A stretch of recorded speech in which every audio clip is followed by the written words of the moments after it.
My lecture, my husband. Selama kepergian Pak Arya, Inggit yang biasanya meninggalkan cincin pernikahannya di rumah, sekarang ia selalu memakai cincin itu meski di kampus sekalipun.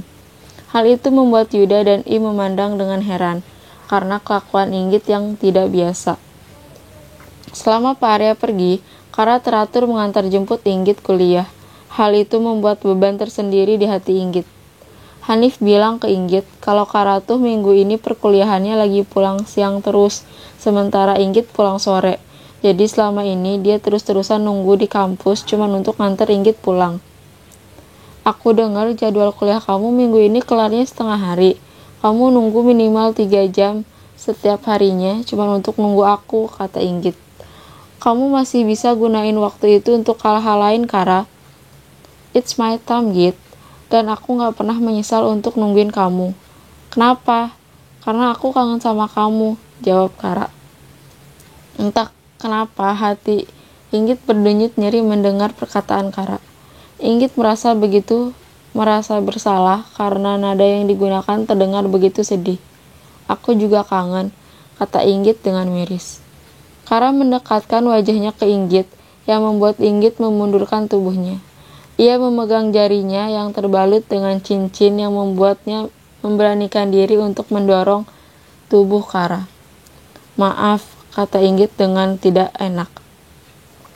Jujur Inggit kangen sama Kara, tapi dia tahu batas-batasannya karena dia istri orang lain sekarang. Kara gak memberanikan reaksi berlebih. Dia hanya tersenyum dan menatap Inggit, tapi kali ini senyumnya gak sampai matanya. Kara, maaf, aku benar-benar minta maaf. Kamu gak salah, jadi gak ada yang perlu dimaafin, kata Kara sambil merapihkan rambut Inggit dengan lembut. Aku punya banyak salah sama kamu, Kara. Kara, kalau misalnya posisi Im yang dijodohin terjadi sama aku, apa yang akan kamu lakukan? Tanya Inggit dengan gugup. Kamu gak ada di posisi itu, makanya aku gak perlu melakukan apapun, jawab Kara. Inggit baru aja mau melanjutkan kembali pertanyaannya, tetapi mereka sudah sampai di lobi apartemen.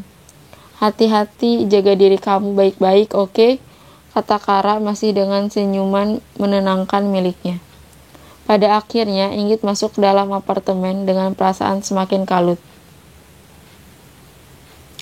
3 hari pergi, 3 hari pulang gak ada kabar dari Pak Arya, yang membuat Inggit bingung sendiri.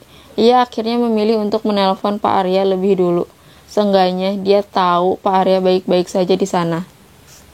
Ya, halo. Suara Pak Arya terdengar di seberang sana.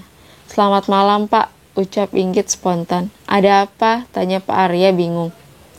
Lo lagi ngapain sekarang? Kemana aja selama 3 hari? Segitu sibuknya kah sampai gak bisa ngabarin istri sendiri? Dalam hati Inggit. Boleh konsultasi via email? Tanya Inggit pada akhirnya setelah keheningan cukup lama yang menyiksa.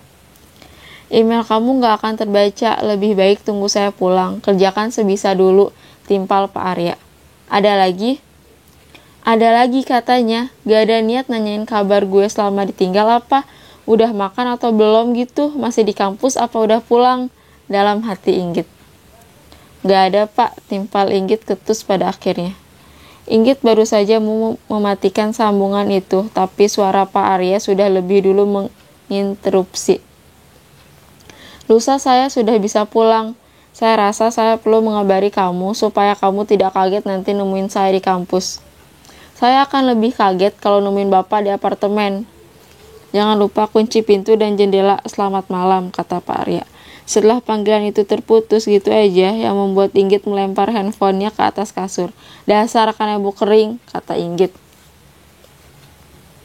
Inggit terbangun karena alarm yang bunyi, padahal hari ini dia tidak ada jadwal kuliah. Inggit membuka pintu kamar dan dikejutkan dengan kehadiran Pak Arya yang sedang memasak di dapur. Ia bahkan sampai mengocok matanya untuk memastikan. Jadi gimana penampilan kamu kalau saya gak ada di rumah? Sana mandi, kata Pak Arya yang membuat Inggit melotot. Itu beneran dia? Inggit pun melihat penampilannya yang bisa dibilang kurang baik. Ia memakai baju tidur terusan selutut berbahan cukup tipis tanpa lengan yang gak pernah ia pakai lagi sehabis menikah, karena bentuknya terlalu mengundang menurutnya. Ditambah lagi dia gak memakai bra dan juga rambutnya yang udah kayak singa, karena belum sempat diikatnya. Inggit segera masuk dalam kamar dengan sedikit membanting pintu. Kok dia gak bilang mau sampai kesininya pagi sih? Inggit keluar dengan tampilan yang lebih baik dan juga segar tentunya. Pak Arya sudah menyiapkan semuanya di meja makan. Inggit pun langsung duduk di meja makan sambil mengambil sarapan yang telah dibuat suaminya. Maaf mas, untuk? Maaf aja, kata Inggit yang membuat kerutan tercipta di dahinya. Kamu jalan sama pacar kamu selama saya nggak ada, makanya kamu minta maaf, tanya Pak Arya yang membuat Inggit tersedak sup yang sedang ia makan. Ia buru-buru mengambil air dan meminumnya. Pak Arya nanyanya santai, tapi Inggit benar-benar merasa tertohok. Karena cuma nganter jemput, kami nggak jalan, ralat Inggit. Pak Arya tidak merespon apapun, dia tetap memakan makanannya. Inggit ingin membahas hal ini lebih jauh, tapi ia bingung. Membahas pacar sama suami sendiri kayaknya salah menurut Inggit.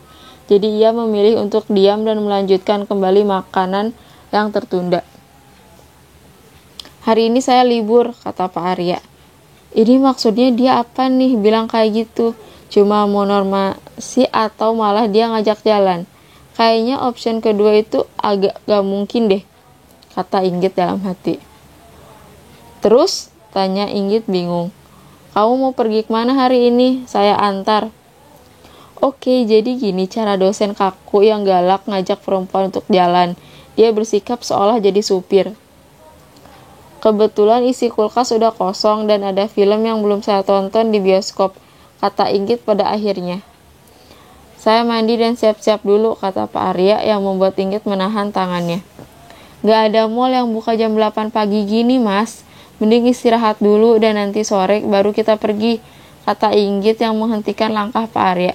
Dia kembali menundukkan diri di kursinya dan memperhatikan Inggit makan karena makanannya sudah habis duluan. Skripsi kamu sudah sampai mana? Tanya Pak Arya. Bab 3. Sesuai dengan ketentuan sidang proposal yang Bapak bilang, kata Inggit. Kalau gitu pagi ini kita bahas itu sampai tuntas. Sidangnya 2 minggu lagi kan? Ini dia gak ada capeknya ya? Mas gak istirahat? Istirahat bisa nanti. Giliran ada di rumah malah kayak gini, kata Inggit dalam hati.